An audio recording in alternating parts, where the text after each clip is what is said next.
2011 ஒரு சிடி ஒண்ணு மாட்டிக்குது. யார்கிட்ட?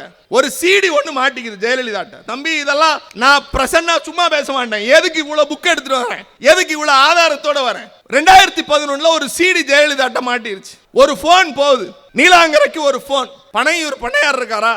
ஆமா. உன்னோட சிடி ஒண்ணு மாட்டிக்கிச்சு. நீ எனக்கு என்ன செய்யணுமா? நான் என்ன செய்யணும்? இங்க வா. பொது வெளியில மன்னிப்பெல்லாம் கேட்டார் தெரியுமா உங்களுக்கு? அனில் குஞ்சு பொது வெளியில மன்னிப்பு கேட்டுச்சு. அப்ப ஜெயலலிதா சொன்னாங்க, வா, எனக்கு நீ 54 தொகுதியில பிரச்சாரம் பண்ணணும். எத்தனை தொகுதியில? 54 தொகுதியில அதிமுகவை ஆதரித்து பிரச்சாரம் செய்தவர் தான் இந்த நடிகர். அவர்கிட்ட தேர்தல் முடிஞ்சிருச்சு, நாம ஆட்சிக்கு வரல, அந்த அம்மா ஆட்சிக்கு வந்துருச்சு. பதவியேற்பு விழாவுக்கு நடிகர் வந்தார். அப்ப நடிகர்கிட்ட கேக்குறாங்க, ஐயா, உங்களுடைய முகத்தால் தான் இன்றைக்கு ஆட்சி வந்திருக்குதாமே, 51 தொகுதிகளில் நீங்க பிரச்சாரத்துக்கு போனீங்களாமே, அதனால ஜெயிச்சிட்டீங்களாமே அப்படின்னு கேட்டப்ப அனில் குஞ்சு சொன்ன வசனம் என்ன தெரியுமா? எப்படி ராமன் சீதையை மீட்க போன போது ராமேஸ்வரத்துக்கு நடுவே எப்படி அனுமானும் அவருடைய சேனைகளும் படை கட்டியதோ, அப்படி படை கட்டியவர்களுக்கு உதவியாக சிறு சிறு அணில் குஞ்சுகள் கல்லெடுத்து கொடுத்ததாம். அப்படி அம்மையார் ஜெயலலிதாவின் ஆட்சி அமைவதற்காக கல்லெடுத்து கொடுத்த அணில் குஞ்சுதான் நான் அவர் சொன்னார். அந்த அணில் குஞ்சு யார் ஆதரிச்சது? 100 கோடி அபராதமும் 4 ஆண்டு சிறை தண்டனையும் பெற்ற ஊழல் பெருச்சாலி அம்மையார் ஜெயலலிதா ஊழல் குற்றவாளியான அந்த ஊழல் குற்றவாளியை ஆதரித்த அணில் குஞ்சுதான் நம்மை நோக்கி கை நீட்டுகிறார். நான் பல ஊர்களுக்கு பேச போனேன். அங்க பாதி முன் வரிசையில இளைஞர்கள் இருப்பாங்க, பின்னாடி வரிசையில பாட்டி இருப்பாங்க. ஆனா தெரிகிற தலைகள் முழுக்க இளைஞர்களாகவே இந்த மாவட்டத்தில் காணுகிறேன். தலைமை கழகத்தின் சார்பாக நான் மனமார்ந்து பாராட்டுகிறேன் மாவட்ட கழகத்தை. முதல் கேள்வி தம்பி, இங்க இருக்கிற இளைஞர்களில் சார் என் தாத்தா ஸ்கூலுக்கு போயிருக்காரு, காலேஜுக்கு போயிருக்காருங்கிறவங்க கை தூக்குங்க. பின்னாடி திரும்பி பாருங்க தம்பி எல்லாரும்.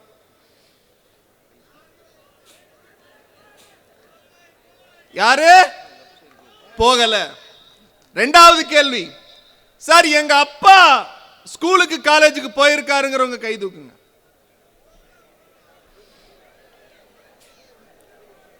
கை கீழே போடுங்க. சார் இப்ப இங்க உட்கார்ந்து இருக்கிற நான் ஸ்கூலுக்கு காலேஜுக்கு போயிருக்கிறவங்க கை தூக்குங்க. பின்னாடி திரும்பி பாருங்க தம்பி.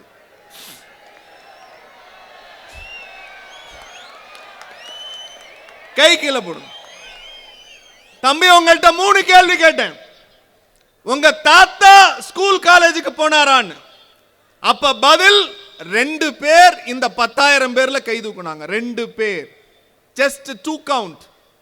சார் எங்க அப்பா ஸ்கூலு காலேஜுக்கு போயிருக்காருன்னா இந்த 10,000 பேர்ல வெறும் 100 பேர் கை தூக்கி இருக்காங்க. ஆனா 3வது கேள்வி, இங்க இருக்கிற எல்லா தம்பிகளும் யாரு ஸ்கூல் காலேஜுக்கு போனீங்கன்னா 10,000 பேரும் கை தூக்கி இருக்கீங்க. இந்த தாத்தாவுக்கு கிடைக்காத கல்வி, அப்பாவுக்கு கிடைக்காத கல்வி உங்களுக்கு கிடைத்திருக்கிறது என்றால் இந்த கருப்பு சிவப்பு உதய சூரியனும் நம்முடைய இயக்க தலைவர்களும் தான் காரணம். இதை தடுத்து நிறுத்து, இந்த கல்வியை தடுத்து நிறுத்து. ஏன்னா தமிழ்நாட்டில் இருக்கிற எவனும் மாட்டு மூத்திரத்தையும் மாட்டு சாணியும் தின்று குடிப்பவன் அல்ல. இங்கே இருக்கிறவனெல்லாம் மானமும் ரோஷமும் கொண்ட தமிழர் படையை, திமுக என்கிற கொடியை தாங்கி பிடிக்கிற தம்பிகள். ஆகவே அவன் கல்வியை நிறுத்து அப்படின்னு ஒரு கூட்டம் அலையுது. ஒரு கூட்டம் அலையுது. அது எந்த கூட்டம்? சத்தமா எந்த கூட்டம்? சங்கி கூட்டம். எந்த கூட்டம்? சத்தமா எந்த கூட்டம்? சங்கி கூட்டம். அவ்வளவுதான். இதான் கான்செப்ட். நம்ம தாத்தா படிக்கல, அப்பா ஸ்கூலுக்கு போனார், நம்ம பிள்ளை படிச்சது. மாவட்ட கழக செயலாளர் அருமை சகோதரர் செந்தில் அவர்கள் பட்டியலிடுகிற போது இந்த 7 தொகுதிகளில் ஏறக்குறைய 10 கல்லூரிகளை நம்முடைய அப்பா ஐபி அவர்கள் கொண்டு வந்து உங்களுக்கு கொடுத்திருக்கிறாரே. அந்த கல்விதான் ஒருவனை மாற்றும், அந்த கல்விதான் ஒருவனை உயர்த்தும், அந்த கல்விதான் உன் தலைமுறையை மாற்றும் என்பதற்காக அப்பா ஐபி அவர்கள் முதலமைச்சரை கேட்டு 10க்கும் மேற்பட்ட கல்லூரிகள். இந்த கல்வியை தடுத்து நிறுத்த சொல்லுகிறது சங்கி கூட்டம். சங்கி கூட்டம்னா வேற யாரும் இல்ல. சங்கி கூட்டம்னா வேற யாரும் இல்ல. இங்க உட்கார்ந்து இருக்கிற எந்த தம்பியாவது நம்ம டம்ளர்ல மாட்டு மூத்திரத்தை பிடிச்சு குடிப்போமா? பதில் பண்ணுவோமா? மாட்டோம். ஆனா சங்கினா யாருன்னா, டம்ளர்ல டெய்லி காலையில சூடா மாட்டு மூத்திரத்தை தான் கோமியம்னு புடிச்சு குடிச்சுக்கிட்டு ஆர்எஸ்எஸ்க்கு அடிமை சேவகம் செய்து கொண்டு நம் தமிழ் இனத்திற்கு துரோகம் விளைவிக்கிற ஒரு அயோக்கிய கும்பலுக்கு பெயர் சங்கி கூட்டம். அந்த சங்கி கூட்டத்தினுடைய பெயர் பிஜேபி என்கிற ஒன்றிய சர்க்கார். அந்த ஒன்றிய சர்க்கார்ல நம்ம இங்க இருக்கிற தம்பிமார்களுடைய தம்பி தங்கைகள் ஸ்கூலுக்கு போறாங்க. முதலமைச்சருடைய ஒரு உன்னதமான திட்டம் அது பள்ளி பிள்ளைகளுக்கு காலை உணவு திட்டம். கேள்விப்பட்டிருக்கோமா? தம்பி இந்த பக்கத்தில் இருக்க தம்பி குட்டி பாப்பா, ஸ்கூலுக்கு போறியா? தம்பி ஸ்கூலுக்கு போறியா? நீ என்ன படிக்கிற? என்ன படிக்கிற? 10th படிக்கிறியா? Very good. உனக்கு சத்துணவு கொடுக்குறாங்களா? நோட்டு புக்கு கொடுக்குறாங்களா? பேக்கு கொடுக்குறாங்களா? பஸ் பாஸ் கொடுக்குறாங்களா? சத்தமா கொடுக்குறாங்களா? உங்ககிட்ட எது காசு கேட்குறாங்களா? இல்லையா? உனக்கு எல்லாமே இலவசமா? இலவசமா. உன் ஸ்கூல்ல இப்ப கம்ப்யூட்டர்லாம் வந்துருச்சா? கம்ப்யூட்டர் போர்டெல்லாம் வந்துருச்சா? உன் பேர் என்ன? ஜோஸ்வா. உங்க ஊர் தம்பி தான். எனக்கு அவனுக்கு தெரியாது. நான் அவன்கிட்ட ஒரு கேள்வி கேட்டேன். தம்பி உனக்கு ஸ்கூல்ல சாப்பாடு இலவசமா? ஆமா. நோட்டு புத்தகம்? ஆமா. பையி? ஆமா. செருப்பு? ஆமா. சத்துணவு? ஆமா. உன்கிட்ட எதுக்காவது காசு கேட்டாங்களா? இல்ல. நீ ஸ்கூலுக்கு வந்தா மட்டும் போதும்னு உன்னைய ஸ்கூலுக்கு தேடி தேடி வான்னு சொல்றாங்களா ஜோஷுவா? ஆமா. என்ன பதில்? ஆமா. ஆமா. இந்த பிள்ளையோட படிப்பை தடுத்து நிறுத்துன்னு சொல்லுது சங்கி கூட்டம். எந்த கூட்டம்? சங்கி கூட்டம். ஜோஷுவா உட்கார். இந்த கூட்டம் சொல்லுது. இப்ப நமக்கு மாநில அரசு, நமக்கு இப்ப என்ன பஞ்சாயத்து அவங்களுக்கு நமக்கும்னா, நமக்கு வருஷத்துக்கு ஒரு 10,000 கோடி பணம் வரணும். எவ்வளவு வரணும்? 10,000 கோடி. 3 மாசத்துக்கு ஒரு தடவை 2158 கோடி ரூபாய் நமக்கு அவங்க கொடுக்கணும். எப்படி சார்? அவங்க ஏன் சார் நமக்கு கொடுக்கணும்? இது ஒன்றிய அரசுக்கும் நமக்கும் போடப்பட்ட ஒப்பந்தம் தம்பி. இது சாதாரண டாக்குமெண்ட் இல்லை. ஏன் இதெல்லாம் எடுத்துட்டு வந்து பேசுறோம்னா, நம்ம ஆட்டுக்குட்டி அரசியல் பண்ணல. யார் ஆட்டுக்குட்டி? ரொம்ப நாளா ஆடிக்கிட்டு இருந்தால. நான் அப்பவே சொன்னோம். அப்பா பார்க்காத அமைச்சரவை கிடையாது. தமிழ்நாட்டிலேயே முப்பெரும் துறைக்கு முதுபெரும் அமைச்சர் எங்க அப்பா ஐபி தான். வந்த உடனே பிரசன்னா உன் பேச்ச நான் கேட்கணும். அவர் துணை பொதுச் செயலாளர். நான் சொன்னேன், அப்பா நான் பேசிறேன். இல்ல இல்ல நான் பேசிட்டு உட்காந்துற உன் பேச்ச கேட்கணுங்கிற. நான் அவ்வளவு பெரிய ஆள் கிடையாது அவருடைய அரசியல் அனுபவத்துக்கு. ஆனா பதவி வரும்போது பணிவு வர வேண்டும் என்பதற்கு உதாரணம் எங்களுடைய அமைச்சர்கள். பதவி வந்துட்டா என்ன வேணாலும் பேசுவேன்னு துள்ளுனா அவன் சங்கி ஆர்எஸ்எஸ் காரன். நான் பலமுறை சொன்னேன், அமைதியா ஆடு, பொறுமையா ஆடு. ஆர்எஸ்எஸ்காரை எப்ப டவுசர் வைப்பான்னு தெரியாது. நீ ஆடு மேய்க்கிறதுக்கே உன்னைய திரும்ப அனுப்பிடுவான். ஐபிஎஸ் ராஜினாமா பண்ணாதாடான்னு சொன்னோம். ஐபிஎஸ் ராஜினாமா பண்ணிட்டு வந்துட்டு 4 வருஷம் நல்லா சம்பாதிச்சான். இப்ப ஆடு மேய்க்க போயிட்டான் அந்த ஆட்டுக்குட்டி. இன்னொன்னு யாரு? அரிசி கப்பல், ஆமக்கரி. யார் ஆமக்கரி? இவங்களையெல்லாம் நம்பி நம்ம பிள்ளைங்க 10 பேர் அவன் பின்னாடி திரிகிறான். அடுத்து இப்போ புதுசா ஒன்று வந்திருக்கு. எங்க அண்ணன் செந்தில் அண்ணன் கூட சொன்னுச்சு, பேரெல்லாம் சொன்னுச்சு. நான் பேரெல்லாம் சொல்றது இல்லை, நான் வச்சிருக்கிற பேரு அணில் குஞ்சு. என்னது? இந்த 3க்கு விளக்கம் உங்களுக்கு கொடுக்குறேன். இவங்க எல்லாம் யாரு, ஏன் திமுகவை நோக்கி கை தூக்குறாங்கன்னு உங்களுக்கு சொல்லி புரிய வைக்கிறேன். அதுக்கு முன்னாடி இதுக்கு வந்துருவோம். இது ப்ராஜெக்ட் அப்ரூவல் போர்டோட மினிட் புக் தம்பி. மத்திய அரசினுடைய ப்ராஜெக்ட் அப்ரூவல் போர்ட மினிட் புக். இந்த ஒப்பந்தம் 2024 ஏப்ரல் மாசம் 12ஆம் தேதி கையெழுத்தாச்சு. இங்க ஒரு கிரீன் கலர் கையெழுத்து இருக்கு இல்லையா? இந்த கையெழுத்தை போட்டது ஒன்றிய அரசினுடைய கல்வி செயலாளர் பிஸ்வாத் சிங். 9வது பக்கத்துல வருஷத்துக்கு 10,000 கோடி கொடுக்கணும். 10வது பக்கத்துல 3 மாசத்துக்கு ஒரு தடவை 2152 கோடி கொடுக்கணும். இந்த பணத்தை நம்ம கேட்டோம். நமக்கு வர வேண்டிய பணம், நம்ம பணம் கேட்டதுக்கு ஒன்றிய கல்வி அமைச்சர் தர்மேந்திர பிரதான் ஒருத்தர் என்ன தெரியுமா சொன்னாரு? ஒண்ணு இல்ல தம்பி, அது ஜிஎஸ்டி இல்லாத பிரச்சனை. இங்க வாங்க. என்ன தெரியுமா சொன்னாரு? பாராளுமன்றத்தில் பொதுவெளியில இல்ல. தம்பிமார்களை தெரிந்து கொள்ளுங்கள், நாம் தமிழர் படை, தமிழனுடைய தன்மானம் நாகரிகத்தை எவன் தொட்டாலும் நீங்கள் தெருவில் இறங்கி போராட வேண்டிய இளம் சிங்கங்கள் நீங்கள். ஆகவே உங்களிடத்தில் நாங்கள் வந்திருக்கிறோம். இந்த தர்மேந்திர பிரதான் சொன்னாரு, Tamizhans are all uncivilized and undemocratic. தமிழ்நாட்டை பார்த்து நீங்கள் நாகரிகமற்றவர்கள், நீங்கள் ஜனநாயகம் தெரியாதவர்கள் என்று நம்மை பார்த்து சொன்னார். நாம் ஜனநாயகமற்றவர்களா?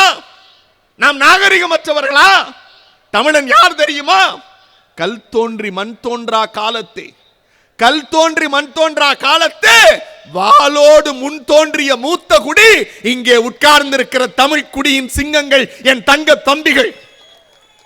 என் தலைவர் முத்துவேல் கருணாநிதி ஸ்டாலின் அவர்கள் ஆட்சியிலே தான் கீழடியிலே தோன்றிய போது அங்கே இரும்பை உருக்கி வாள் செய்தான் என்கிற வரலாற்று தத்துவத்தை உலகிற்கு அறிவித்த எம் தலைவன் ஆட்சியில் சொல்லுகிறோம், கல் தோன்றி மண் தோன்றா காலத்தே வாளோடு முன் தோன்றிய மூத்த குடி எங்கள் தமிழ் குடி. யாரை பார்த்து யார் சிலிப்பது?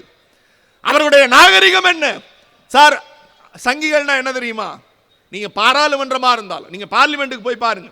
சமீபத்தில் உத்தரப்பிரதேசத்துடைய சபாநாயகர் சட்டமன்றத்தை சுத்தி வந்தார். அவர் போட்ட மெமோ என்ன தெரியுமா? எந்த எம்பியும், எந்த மந்திரியும், எந்த எம்எல்ஏவும் பான் பராக் போட்டு அவன் சீட்டுக்கு கீழே துப்புனான்னா அவனுக்கு 1000 ரூபாய் ஃபைன்னு அசம்பிளியில ஒட்டின லட்சணம் தாங்க இந்த பிஜேபி கூட்டம்.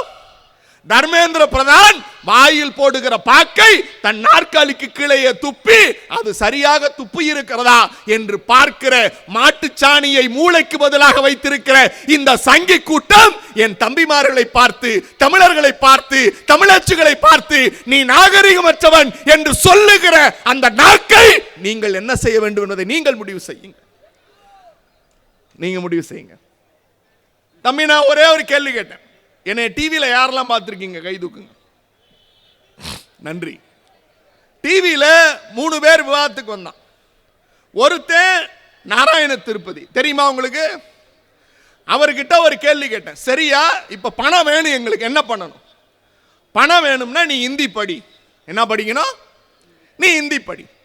நான் டிவியில கேட்டேன், இப்ப தலைவர் இருக்கார் இல்லையா, நம்முடைய தலைவர் ஆகச்சிறந்த ஜனநாயகவாதி. அதாவது ஜனநாயகவாதி இல்ல, ஆகச்சிறந்த ஜனநாயகவாதி. நாங்கெல்லாம் ரொம்ப நடுக்கத்தோட டிவியில பேசுவோம். ஏன்னா எல்லா டிபேட்டையும் அவர் பார்க்கிறார், உடனே கமெண்ட் கொடுக்கிறார். கொஞ்சம் கோவப்பட்டாலும் நீ ஏன் கோவப்பட்டேங்கிறார். ஆனா நாங்க சிரிச்சுக்கிட்டே பேச வேண்டிய சூழல்ல இருக்கோம். அப்ப நாராயண திருப்பதிட்ட ஒரு கேள்வி கேட்டேன். சரியா, நான் ஏன் இந்தி படிக்கணும்? ஒரு நல்ல காரணம் சொல்லு, நான் படிக்கிறேன். அப்ப அவர் சொன்னாரு, தம்பி நீ 15ஆம் தேதி மே மாசம் ஆத்தூர் சட்டமன்ற தொகுதிக்கு உட்பட்ட தாடி கொம்புக்கு கூட்டம் பேச போறேன். தாடி கொம்புல பஸ் ஸ்டாண்ட்ல பானிபூரி விற்கிறவன் யாரு? சத்தமா இந்தி சத்தமா அவன்கிட்ட அவரு பஞ்சாயத்து இந்திக்கார பானிபூரி விற்கிறான் சார். அவங்கிட்ட போய் பையா एक प्लेट पानी पूरी दे दो, एक्स्ट्रा पानी लेके आवोன்னு பானிபூரி காரன்ட்ட நீங்க இந்தியில பேசுறதுக்கு இந்தி படிங்க அப்படின்னு சொன்னாப்ல. எனக்கு கோபம் அதிகமா வந்துச்சு, ஆனா நான் பொறுமையா இருந்துட்டேன். அடுத்த நாள் விவாதத்துல நித்யானந்தம்னு ஒருத்தர் தெரியுமா உங்களுக்கு? தாடி எல்லாம் வச்சுக்கிட்டு நான் பேசிக்கிட்டு இருக்கப்ப ஏஞ்சி ஓடினார் தெரியுமா? அவர் வந்தார். அவர்கிட்ட கேட்டோம், ஐயா நீயாவது சொல்லு ஏன் இந்தி படிக்கணும்னு. அவர் சொன்னாரு, நீங்க டெல்லிக்கு போறீங்க, சுற்றுலா பார்க்க போறீங்க, தாஜ்மஹால் போறீங்க, அங்க போய் நீங்க சப்பாத்தி வாங்குனீங்கன்னா சப்பாத்திக்கு தொட்டுக்க சப்ஜி வாங்குனீங்க. சப்ஜினா சாம்பார் கேட்கறதுக்கு இந்தி படிங்க. எது படிக்கணுமா? எது படிக்கணும்? ரைட். 3வது ஒரு அம்மா வந்துச்சு. அந்த அம்மா பெரிய, சத்தியமாவே அந்த அம்மா படிச்ச அம்மா, அலிஷான் பேரு, இன்டர்நேஷனல் டிரைவர். அந்த அம்மாவாவது கொஞ்சம் மூளையோட பேசணும்னு பார்த்தா சங்கி ஆயிட்டதுக்கு அப்புறம் மூளையை கழட்டி வீட்டில் வச்சுட்டு மாட்டு சாணியை உள்ள வச்சுட்டு தான் டிபேட்டுக்கு வருவாங்க. அந்த அம்மா சொன்னுச்சு, சார் உங்க ஊர்ல யாராவது இந்தி தெரிஞ்சவங்க உங்க வீட்டு பொண்ணை கையை பிடிச்சி இழுத்தா அந்த கையை உதறி விட்டுட்டு அவங்களுக்கு புரிகிற மாதிரி இந்தியில திட்டுறதுக்கு நீங்க இந்தி கத்துக்குங்க. 3 விஷயம் இந்தி கத்துக்கிறதுக்கு. 1 பானிபூரிக்கு பானி கேட்கறது, இன்னொன்னு சாம்பார் எக்ஸ்ட்ரா கேட்கறது, 3வது கையை பிடிச்சி இழுக்கிறவன உதறி விடுறதுக்கு இந்தி. நான் கேட்டேன், நாங்க ஏன் நட்ட நடு ராத்திரியில் சுடுகாட்டுக்கு போகணும்? நாம ஏன் சுடுகாட்டுக்கு போகணும்? எங்கள் தாய்மொழியான தமிழின் வளமை தெரியுமா? இந்த உலகத்திற்கு அவன் கொடுத்த கொடை தெரியுமா? கல் தோன்றி மண் தோன்றா காலம் அல்ல, இந்த உலகத்தில் கடல் வணிகத்தை முதலில் அறிமுகப்படுத்தியது இங்கே உட்கார்ந்திருக்கிற செம்மொழியான எங்கள் தாய்மொழியான தமிழ் மொழியை படைத்த தமிழர் கூட்டம். நம் இயக்கத்தின் நான் திரும்பவும் சொன்னேன், ஏன் நம்முடைய இளைஞரணி செயலாளர், நம்முடைய இயக்கத்தினுடைய எதிர்காலம் இன்னும் 50 ஆண்டு காலத்திற்கு இந்த கருப்பு சிவப்பை தாங்கி பிடிக்கக்கூடிய இயக்கத்தின் மறவர் நம்முடைய அண்ணன் உதயநிதி ஸ்டாலின் அவர்கள் இந்த கூட்டத்தை நடத்துவதற்கு காரணம் என்ன தெரியுமா? எங்கள் தமிழர் படையை கட்டியமைப்பதற்கு காலம் ஒவ்வொருவரையும் காட்டி கொடுத்து கொண்டே இருக்கும். அப்படி கலைஞருக்கு பிறகு முத்துவேல் கருணாநிதி ஸ்டாலின், அவருக்கு பிறகு யார் என்ற கேள்வி வந்தபோது இதோ இருக்கிறார் பார், உங்கள் இளையவர், உங்கள் சின்னவர் உதயநிதி ஸ்டாலின் தான் இந்த இயக்கத்தை தமிழ்நாட்டை வழிநடத்த போகிறார் என்று அவர் கட்டமைத்திருக்கிறார் இந்த கூட்டத்தை. அவர் சொன்னார், அவர் ஒரே கேள்விதான் கேட்டார், நான் என்ன உங்க அப்பா வீட்டுக்கு ஆசையா கேட்கிறேன்? நான் என்ன உங்க அப்பா வீட்டுக்கு ஆசையா கேட்கிறேன்? நண்பர்களை தெரிந்து கொள்ளுங்கள், நாம் ஒரு ஆண்டுக்கு 2,15 லட்சம் கோடி நிதி கொடுக்கிறோம் ஒன்றிய அரசுக்கு. ஆனால் அவர்கள் நமக்கு திரும்ப கொடுப்பது எவ்வளவு தெரியுமா? திரும்ப கொடுப்பது எவ்வளவு தெரியுமா? நான் ஒரு விஷயம் கேட்கிறேன், நீங்க எல்லார் கையிலும் செல்போன் வச்சிருக்கீங்களா? வச்சிருக்கீங்களா? அந்த செல்போன் அப்படி தூக்கி காட்டுங்களா. இந்த செல்போனுக்கு ஜிஎஸ்டி எவ்வளவுன்னு தெரியுமா? தெரியுமா? தெரியாது சார். செல்போன் போறோம், 15,000 20,000 கேட்கிறோம், நாங்க கொடுக்கிறோம், வாங்கிட்டு வந்துடுறோம். அப்படிதானே? அப்படிதானே? இந்த செல்போனுக்கு ஜிஎஸ்டி 22% தம்பி. 10,000 ரூபாய் செல்போன் அப்படின்னா நீ 12,200 ரூபாய் கொடுத்தாதான் இந்த செல்போன் வாங்க முடியும். அந்த 2,200 ரூபாய் எங்க போகுதுன்னா மோடி சர்க்காருக்கு போகுது. மோடி சர்க்காருக்கு போகுது. சரி சார், செல்போன் வாங்கிட்ட சிம் கார்டு வாங்கணுமே, அந்த சிம் கார்டு வாங்குறீங்கல்ல, அந்த சிம் கார்டு 100 ரூபா தான். ஆனா அதுக்கு 18% டாக்ஸ். 100 ரூபாய்க்கு 18 ரூபா நீ கொடுக்கணும். சரி சார், மாச ரீசார்ஜ் பண்றோம். மாச ரீசார்ஜ் பண்றீங்களா? 250 ரூபாய்க்கு பண்ணுவீங்களா? எவ்வளவு? 300 ரூபா. 300 ரூபா மினிமம், 300 ரூபா. அப்படிதானே? அந்த ரீசார்ஜுக்கு 22% டாக்ஸ் தம்பி உங்ககிட்ட இருந்து. ஒரே, நான் வேற எதுவும் பேசல, நீ வச்சிருக்கிற செல்போன், சிம் கார்டு, அதுல இருக்கிற ரீசார்ஜ் மாசம் இந்த 3க்கு சேர்த்தா உங்ககிட்ட இருந்து ஒன்றிய சர்க்கார் அடிக்கிற கொள்ளை மட்டும் 500 ரூபா. எவ்வளோ? ஒருத்தன்டேந்து, உங்க ஒவ்வொருத்தேந்து 500 ரூபா கொள்ளை அடிச்சுட்டு பாக்கெட்ல போட்டுக்கிட்டு, நான் சொல்றேன், இதை குறித்து வைத்துக் கொள்ளுங்கள் தம்பி, நாம 100 ரூபா கொடுத்தோம் அப்படின்னா, நாம 100 ரூபா கொடுக்கிறோம். நம்ம அரசு, நம்முடைய முதலமைச்சர் அரசு உங்கள் ஒவ்வொருவரின் சார்பா 100 ரூபா கொடுக்குது. அந்த 100 ரூபாயை வாங்கிக்கிட்டு மோடி அரசு, நிர்மலா சீதாராமன் நமக்கு எவ்வளவு திரும்ப கொடுக்கறாங்கன்னா 29 ரூபா 7 காசு. எவ்வளவு கொடுக்கறாங்க? எவ்வளவு? சத்தமா சொல்லுங்க. 29 ரூபா. சார், நான் 100 ரூபா கொடுக்கிறேன் சார், எனக்கு 29 ரூபா. ஆனா அதே 100 ரூபாயே உத்தரப்பிரதேசத்துக்காரன் கொடுக்கிறான் சார். எவ்வளவு?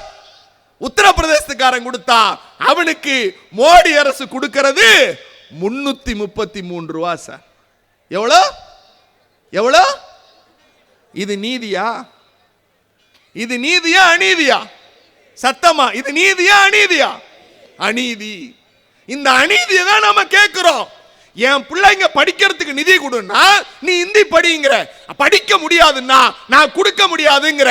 அப்படி நீ கொடுக்கிற நிதியோட லட்சணம் இவ்வளவு. கேட்டா அவங்க சொல்றாங்க, நாங்க தமிழ் வளர்ச்சிக்கு நாங்க நிறைய செய்யறோம். தமிழுக்கு நிறைய செய்யறோம். சரிடா, போன வருஷம் மட்டும் மோடி சர்க்கார் எவ்வளவு தமிழுக்கு மொழியான வளர்ச்சிக்கு கொடுத்திருக்கான்னா வெறும் 23 கோடி சார். நம்ம மொழிக்கு மோடி இங்க வந்தா திருக்குறள் ஒப்பிக்கிறாரா? எல்லாரும் சொல்றாங்க நான் மோடி தமிழை உலகத்திற்கு கொண்டு போறாருன்னு. 23 கோடி தான்டா எங்களுக்கு கொடுத்துருக்கீங்க நீங்க. அதே சமஸ்கிருதத்துக்கு எவ்வளவு தெரியுமா? சமஸ்கிருதங்கிற மொழி இருக்கா? இங்க எழுத்து வடிவம் இருக்கா? அந்த எழுத்து வடிவம் இல்லாத பேச்சு வழக்கில் இருக்காத மொழிக்கு போன வருஷம் மட்டும் 1074 கோடி சார். 1074 கோடி. இந்த தமிழ் கூட்டம், இந்த சிங்க கூட்டத்திற்கான தாய்மொழியான தமிழின் வளர்ச்சிக்கு 23 கோடி. மொழி இல்லாத, எழுத்து வடிவம் இல்லாத, சிந்தனை இல்லாத, பலம் இல்லாத ஒரு சமஸ்கிருதத்துக்கு 1074 கோடியை இந்த மாட்டு மூத்திர ஆட்சி கொடுக்குது. இது நீதியா அநீதியா? சத்தமா? அநீதி தானே. இதைத்தான் நாங்கள் கேட்கிறோம். நாங்கள் கொடுப்பது 100 ரூபாய் என்றால் 29 ரூபாய். சங்கி கூட்ட உத்தரப்பிரதேசத்துக்கு 333 ரூபா சார். அங்க நான் ஏன் தெரியுமா உங்களை கைதூக்க சொன்னேன்? 3 தலைமுறையில 3வது தலைமுறையில இருக்கிற எல்லா பேருக்கு பின்னாடியும் எந்த சாதி பேரும் இல்லாம, எந்த மத பேரும் இல்லாம, அவன் பேருக்கு பின்னால BA, MA, BL, BSc, MSc, BE, ME, doctor, engineer, IAS, IPS உங்களை மாத்தினது இந்த திராவிட இயக்கம், கருப்பு சிவப்பு உதயசூரியன் தான். நான் விளையாட்டுக்கு சொல்லல. உங்க ஊருக்கு போங்க. உங்க ஊர்ல 3 கிலோமீட்டருக்குள்ளார ஒரு தொடக்கப்பள்ளி இருக்கும். 3 கிலோமீட்டருக்குள்ளார ஒரு தம்பிகளே, ஏன் இவ்வளவு உணர்ச்சியோடு பேசுகிறோம் என்றால், இந்த இயக்கம் இல்லைன்னா இன்னைக்கு புதுசா வர்ற சீன் காட்டுற எல்லாரும் கொடைக்கானல்ல ஷூட்டிங் எடுத்துக்கிட்டு இருக்கிற ஆள் உட்பட சொல்றேன், ஷூட்டிங்க்கு போயிருவாங்க. உங்களை தெருவில் விட்டுட்டு பாஜக கிட்ட அடமானம் வச்சுட்டு போயிருவான். அந்த அடமானம் என்பது மீண்டும் உன் பேரண்ட கேட்கிறப்ப, என் தாத்தா படிக்கல, எங்க அப்பா படிக்கல, நானும் படிக்கலங்கிற நிலைய அவங்க உருவாக்குறதுக்கு பொட்டியை தூக்கிட்டு போயிடுவான். உன்னைய படிக்க வச்சு, உன்னைய ஆளாக்கி, உன்னைய சரிசமமா உட்கார வச்சு, உன் பேருக்கு பின்னால இருந்த சூத்திர பட்டத்தை போக்கி மானமும் அறிவும் கொண்ட மனிதன் என்று உன்னை உணர வைத்தது கருப்பு சிவப்பும் உதயசூரியனும் தான். இந்த இயக்கம் இல்லைன்னா நம்ம அழிஞ்சு போயிருவோம் தம்பி. நீங்கள் படையெடுக்க வேண்டும், நீங்கள் பேச வேண்டும். எல்லாரும் பேசுறான், நாங்கள் புதுசா ஒருத்தர ஆதரிக்கும். ரைட்டுப்பா, எல்லாரும் யார் வேணாலும் வரலாம். Anyone have the right. இந்த அணில் குஞ்சின்னு ஒரு கதை சொன்ன தெரியுமா? சொல்லவா? 2011 ஒரு சிடி ஒன்று மாட்டிக்குது. யார்கிட்ட? ஒரு சிடி ஒன்று மாட்டிக்குது ஜெயலலிதாட்ட. தம்பி, இதெல்லாம் நான் பிரசன்னா சும்மா பேச மாட்டேன். எதுக்கு இவ்வளவு புக் எடுத்துட்டு வரேன்? எதுக்கு இவ்வளவு ஆதாரத்தோட வரேன்? 2011 ஒரு சிடி ஜெயலலிதாட்ட மாட்டிருச்சு. ஒரு போன் போகுது நீலாங்கரைக்கு. ஒரு போன், பனையூர் பண்ணையார் இருக்காரா? ஆமா. உன்னோட சிடி ஒன்று மாட்டிக்கிச்சு. நீ எனக்கு என்ன செய்யணுமா? நான் என்ன செய்யணும்? இங்க வா. பொது வெளியில மன்னிப்பெல்லாம் கேட்டார் தெரியுமா உங்களுக்கு? அணில் குஞ்சு பொது வெளியில மன்னிப்பு கேட்டுச்சு. அப்ப ஜெயலலிதா சொன்னாங்க, வா, எனக்கு நீ 54 தொகுதியில பிரச்சாரம் பண்ணணும். எத்தனை தொகுதியில? 54 தொகுதியில அதிமுகவை ஆதரித்து பிரச்சாரம் செய்தவர் தான் இந்த நடிகர். அவர்கிட்ட தேர்தல் முடிஞ்சிருச்சு, நாம ஆட்சிக்கு வரல, அந்த அம்மா ஆட்சிக்கு வந்துருச்சு. பதவியேற்பு விழாவுக்கு நடிகர் வந்தார். அப்ப நடிகர்கிட்ட கேட்கிறாங்க, ஐயா, உங்களுடைய முகத்தால் தான் இன்றைக்கு ஆட்சி வந்திருக்குதாமே, 51 தொகுதிகளில் நீங்க பிரச்சாரத்துக்கு போனீங்களாமே, அதனால ஜெயிச்சிட்டீங்களாமே அப்படின்னு கேட்டப்ப அணில் குஞ்சு சொன்ன வசனம் என்ன தெரியுமா? எப்படி ராமன் சீதையை மீட்க போன போது ராமேஸ்வரத்துக்கு நடுவே எப்படி அனுமானும் அவருடைய சேனைகளும் படை கட்டியதோ, அப்படி படை கட்டியவர்களுக்கு உதவியாக சிறு சிறு அணில் குஞ்சுகள் கல்லெடுத்து கொடுத்ததாம். அப்படி அம்மையார் ஜெயலலிதாவின் ஆட்சி அமைவதற்காக கல்லெடுத்து கொடுத்த அணில் குஞ்சுதான் நான் அவர் சொன்னார். அந்த அணில் குஞ்சு யாரை ஆதரிச்சது? 100 கோடி அபராதமும் 4 ஆண்டு சிறை தண்டனையும் பெற்ற ஊழல் பெருச்சாலி அம்மையார் ஜெயலலிதா ஊழல் குற்றவாளியான அந்த ஊழல் குற்றவாளியை ஆதரித்த அணில் குஞ்சுதான் நம்மை நோக்கி கை நீட்டுகிறார். எதற்கு? இந்த தமிழ் சமூகம் பெற்றிருக்கிற வளர்ச்சியை தடுத்து நிறுத்த வேண்டும். சார் வக்குவை பற்றிலாம் எங்கள் அண்ணன் ரொம்ப பேசினார். அவங்க நான் வேற ஒன்றும் செய்யலை, நான் ஒன்றும் செய்யலை. அதை எங்கள் கூட்டத்துக்கு வந்திருக்கான்ல தம்பி, அவன் பேர் என்னடா தம்பி சொன்ன? ஜோஷ்வா. நான் ஜோஷ்வாவை இந்த மேடை ஏத்துறேன். உன் கட்சியோட புதை செயலாளர் யாரா ஏதா ஆனந்தாமே, அந்த ஆனந்த உட்கார வை. வக்கூப் சட்டம்னா என்னன்னு எங்க வீட்டு புள்ள பேசும். அதுக்கு ஒரு வாயில வக்கூப்னு வந்துருச்சுன்னு வச்சுக்க, நீ என்ன சொன்னாலும் நாங்க கேட்கிறோம். நீ என்ன சொன்ன அப்படிலாம் பேசக்கூடாது. இவ்வளோ எங்கள் தம்பிமாரில் பார்க்குறப்ப எனக்கு ரொம்ப மகிழ்ச்சியாக இருக்குது. இவ்வளோ பேர் அட்டென்ஷனோட இவ்வளோ பேசுறது. தம்பி எல்லாம் நாடகம் நடிக்கிறதுக்கு தான் லாய்க்கு. ஏமாத்திட்டு போயிடுவான், ஏமாத்திட்டு போயிடுவான். நம்ம அதை பற்றிலாம் பேச வேண்டியதில்லை. ஏன்னா இந்த மேடை என்பது எங்களுக்கு நாற்காலி முக்கியமோ அல்லது கட்சியா அல்லது பதவியா என்கிற போது பதவியை தூக்கி தூர எறிந்து விட்டு இந்த இனமானத்தையும் இந்த இனத்தையும் காப்பதற்கு எத்தனை ஆண்டு காலம் வேண்டுமானாலும் சிறையில் இருக்க தயார் என்கிற எங்கள் ஐயா ஐபிஆர் போன்ற பெரும் படை தளபதிகள் இருக்கிறவரை இந்த இயக்கத்தை அவனால் ஒன்று செஞ்சிட முடியாது. சார் திமுகங்கிறது ஆலமரம் சார், ஆலமரம். இந்த கூட்டத்தில் 70 வயசு பெரியவரும் உட்கார்ந்துருக்காரு, 14 வயசு என் தம்பியும் உட்கார்ந்துருக்கான். இதுதான் சார் திமுக. இந்த இயக்கத்தை கருப்பு சிவப்பை தாங்கி பிடிப்பதற்கு 80 வயது தொடங்கி 14 வயது வரை எங்கள் பிள்ளைகள் வந்திருக்கிறார்கள். இதுதான் இந்த இயக்கம். நான் இன்னொரு விஷயத்தை சொல்லி முடிச்சேன் சார், ரொம்ப முக்கியமான விஷயம். ஏன் நம்ம முதலமைச்சர் இவ்வளவு சண்டை போடுறார்? இதுக்கு பேர் புதிய கல்விக் கொள்கை. இதுக்கு பேர் புதிய கல்விக் கொள்கை. இந்த கல்விக் கொள்கையில 3 பத்தியம் மட்டும் படிச்சுட்டு நான் முடிச்சேன். என்ன அப்படின்னா, இதை நம்ம பிள்ளைங்க படிக்கணுங்கிறான், இதை நம்ம பிள்ளைங்க படிக்கணுங்கிறான். முதலமைச்சர் சொன்னாரு, நீ 2000 கோடி இல்லை, 5000 கோடி இல்லை, 10,000 கோடி கொடுத்தாலும் இதை தமிழ்நாட்டில் ஒருபோதும் நான் நடைமுறைப்படுத்த மாட்டேன். இது கல்விக் கொள்கை அல்ல, தமிழ்நாட்டு எங்கள் மாணவ செல்வங்களை அழிக்க வந்த காவி கொள்கை அப்படின்னு பிரகடனப்படுத்தினார். இதுல என்ன சொல்றான்னா, எங்க பிள்ளைங்க ஸ்கூலுக்கு போகுது. தம்பி மைக் கொடுத்தா, அவன்கிட்ட மைக் கொடுங்க, நல்லா பேசுறான். தம்பி இந்த புக்கில் 77வது பக்கத்தில், தம்பி நீ 1வது ஸ்கூலுக்கு போனியா? போனேன். 8வது வரைக்கும் என்ன பண்ணாங்க? 8வது வரைக்கும் நீ ஃபெயில் ஆனியா? பாஸ் ஆனேன். எல்லாம் பாஸ் ஆனியா? 9வது இப்போ 10வது வந்துட்டியா? ரைட். இப்போ நீ 5வதுல ஃபெயில் ஆயிருந்த அப்படின்னா உங்க அப்பா உன்னை படிக்க அனுப்புவாரா? அனுப்ப மாட்டார். 2வது தடவையும் ஃபெயில் ஆயிட்டு அனுப்புவாரா? அனுப்ப மாட்டார். தம்பி என்ன எவ்வளவு தெளிவா பேசுறான் பாரு. 1வதுல இருந்து 8வது வரைக்கும் ஆல் பாஸ். புரட்சியாளர் பாபா சாஹேப் அம்பேத்கர் இந்தியாவினுடைய அரசியலமைப்பு சட்டத்தை இயற்றுகிற போது ஒரு செய்தி சொன்னார், education is a fundamental right.